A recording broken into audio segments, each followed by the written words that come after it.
Welcome back to Spyro 2. In this episode, we wrap up on planes. Basically, we're just jumping off the top roof area because it's faster. I But like raps.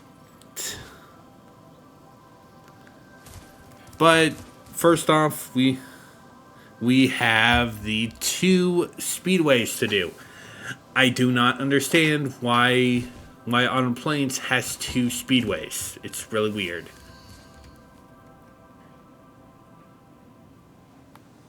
Yeah. Yeah, Metro Speedway is the first of the two. It's not bad, but it can be a little bit annoying. I think doing it normally, it's kind of the worst of them. Mostly because of the pathing you have to take. Yeah, I do remember having to retry this one a couple of times. And this is the part that's why. But as I've already said before, I really don't mind like any of the flight stages of the Spyro games. You finished 3, right?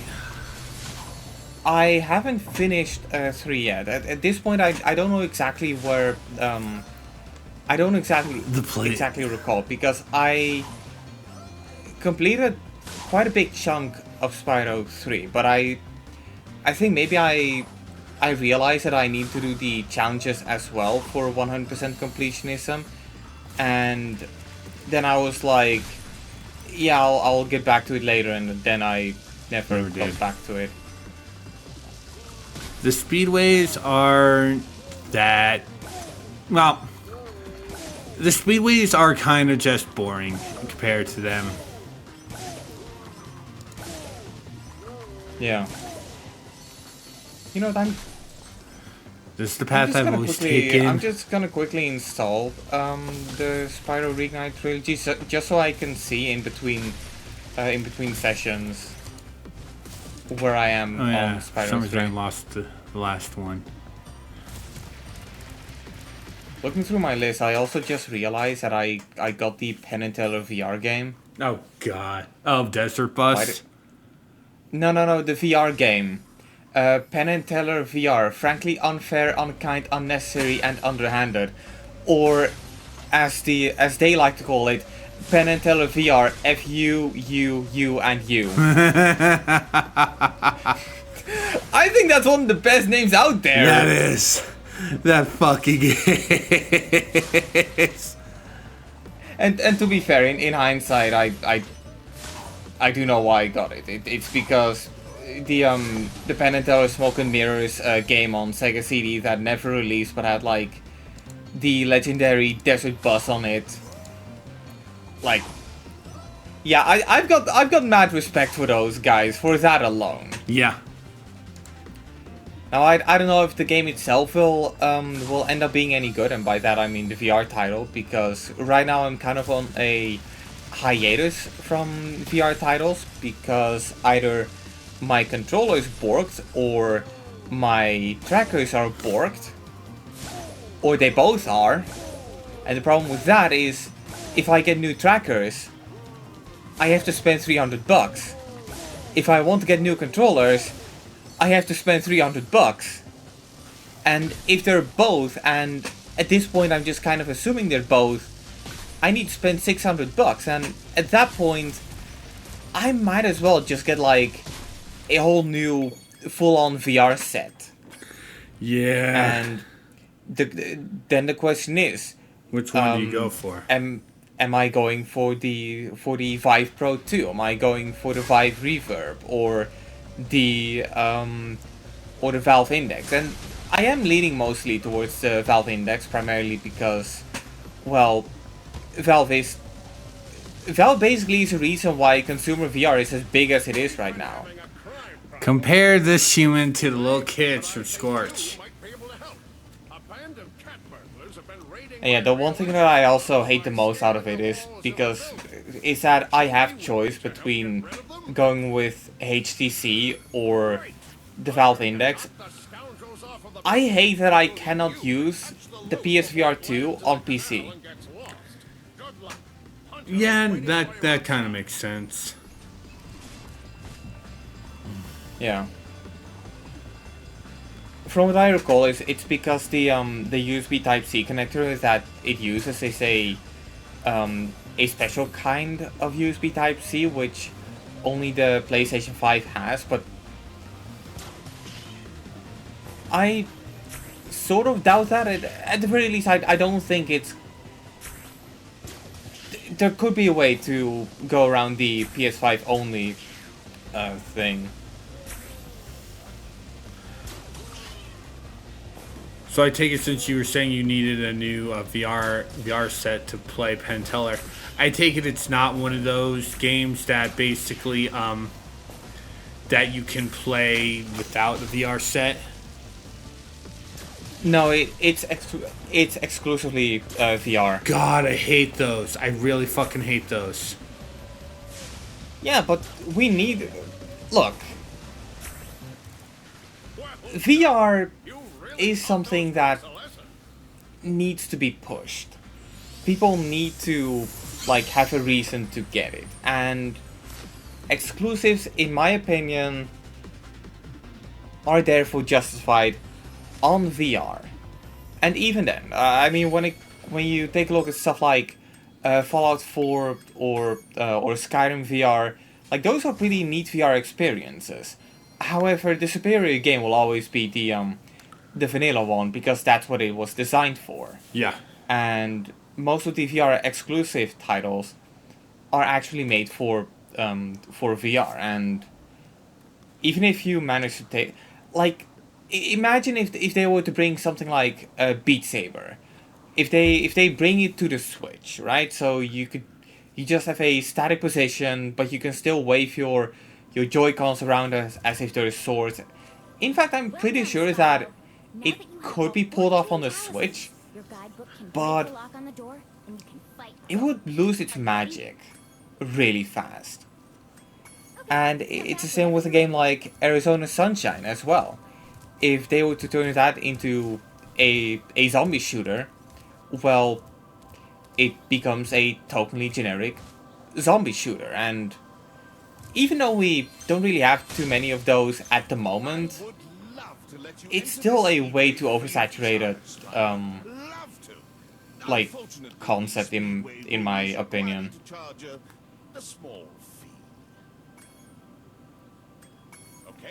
Come back when you want to do some racing. So it's hard to justify, but I understand why it's there, even if I couldn't quite explain it in a way that doesn't sound like it's exclusive for the sake of being exclusive. Good luck in the races, Spyro. I'm betting on you to win first. The one thing that I am pissed off about, however, is titles that are exclusive to the first generation PlayStation VR, because PlayStation VR 1, I'm not gonna say that it's not good, because the PlayStation 4 already had a huge install base, and for only $400 you basically got introduced to the world of VR. Mm-hmm. It's just that the PlayStation 4 wasn't made for VR. But if they were to make PlayStation VR exclusive to the PlayStation 4 Pro, which could actually display VR likely. I mean, I wouldn't say that it would do VR well, but it would do it better than the PlayStation 4. And the biggest problem I have with PlayStation VR is that 1080p is a good resolution for a TV or a monitor. Not for a VR headset where it's your entire vision.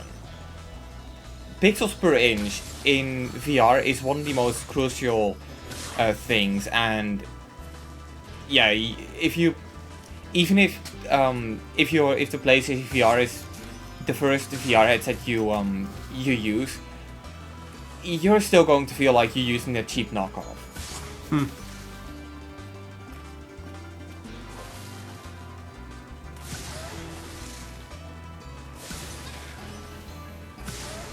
But I am so glad that it happened, because it made Sony realize that, well, VR is actually something that people want. It's just a shame that they kind of dropped the ball a little bit on PlayStation VR 2.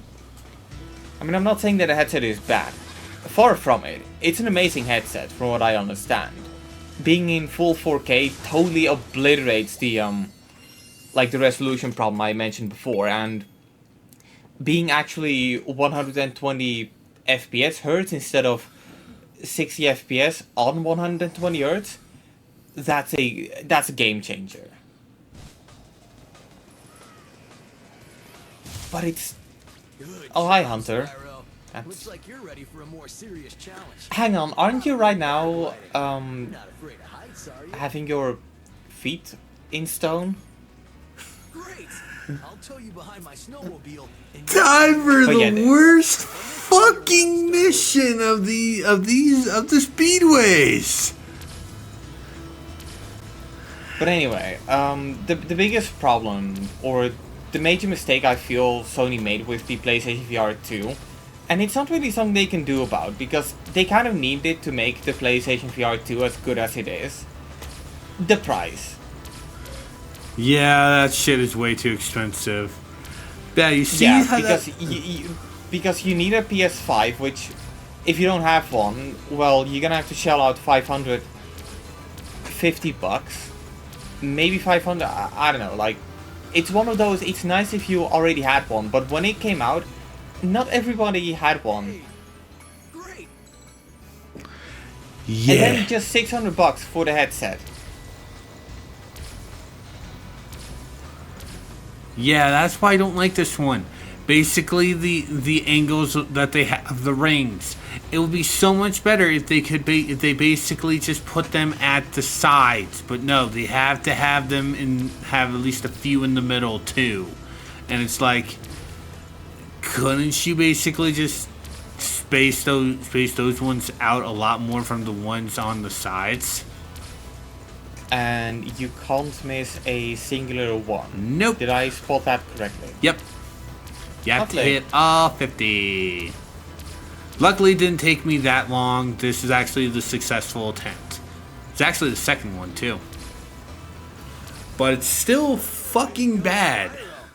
It's still fucking bad. Yeah. The one in the last Speedway is honestly my favorite. But I still fucked that one up, too, because I get a little bit too gung-ho. Right. Well, I can't say I've heard that one before.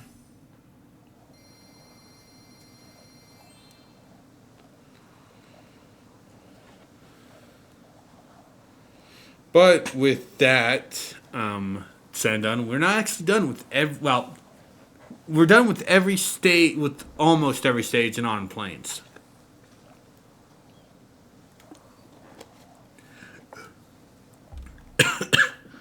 Water went down the wrong pipe.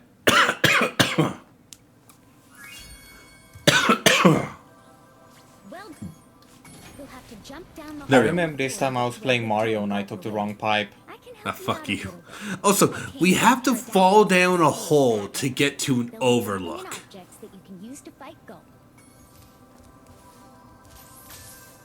You'll have to It's jump weird. down Pretty the- neat.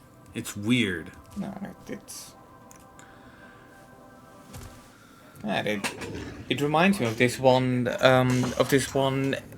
entry to the stage from Lego Indiana Jones 2. Where you also need to fall down a hole. Oh, the fairy. Here you go. Yeah, I should probably specify I've recently been playing a lot of Lego Indiana Jones 2.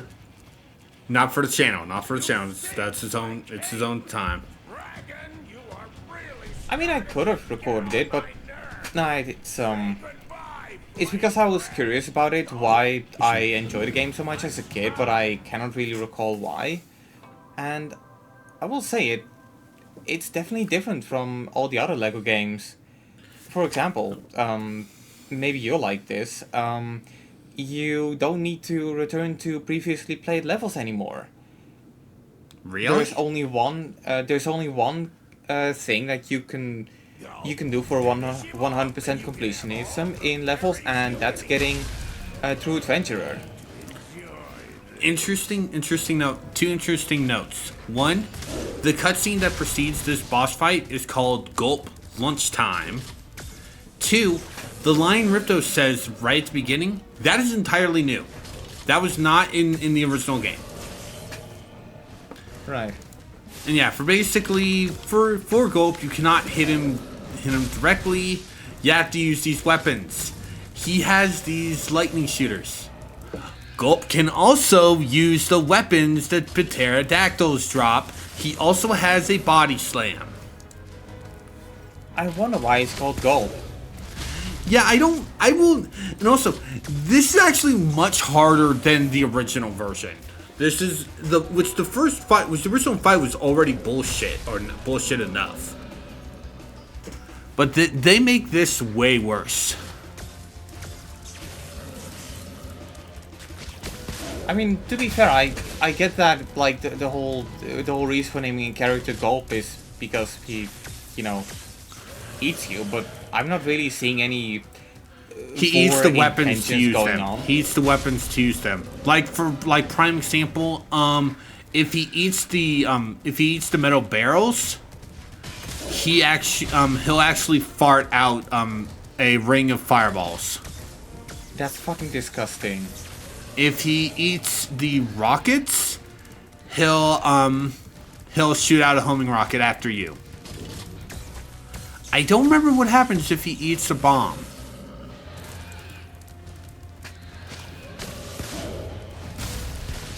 I mean, I will say though, it's definitely one of those you are what you eat kind of moments. Yeah, there's one other thing the eggs will have, and I will wait until they basically start showing up to talk about that.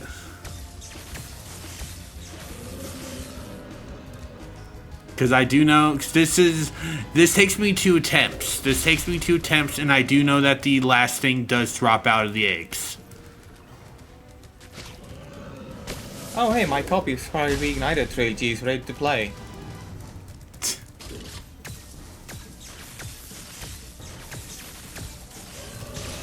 And here we go.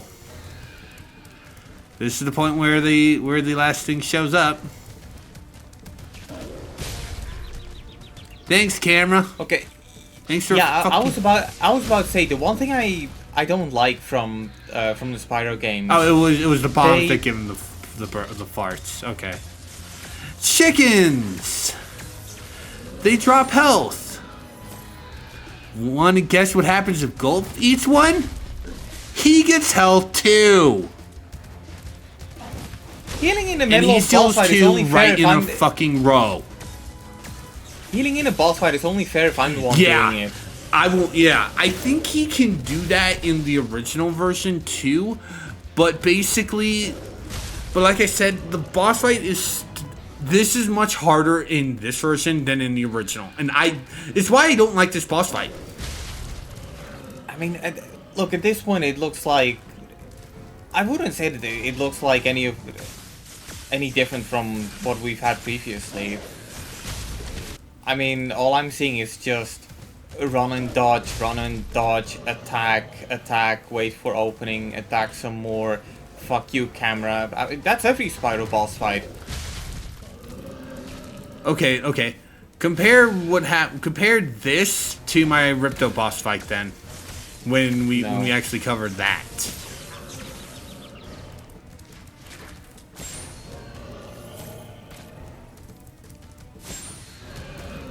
Hey, I got really lucky there. Yeah. You know that they should. You know what they should have done? They should have put poisonous chickens There. in the arena as well to shake things up. There. Gulp is defeated. Fuck this fucking boss fight.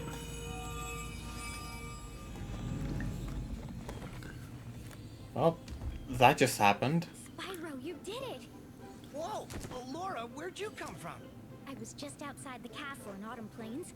The castle is now free again. there's no sign of Ripto.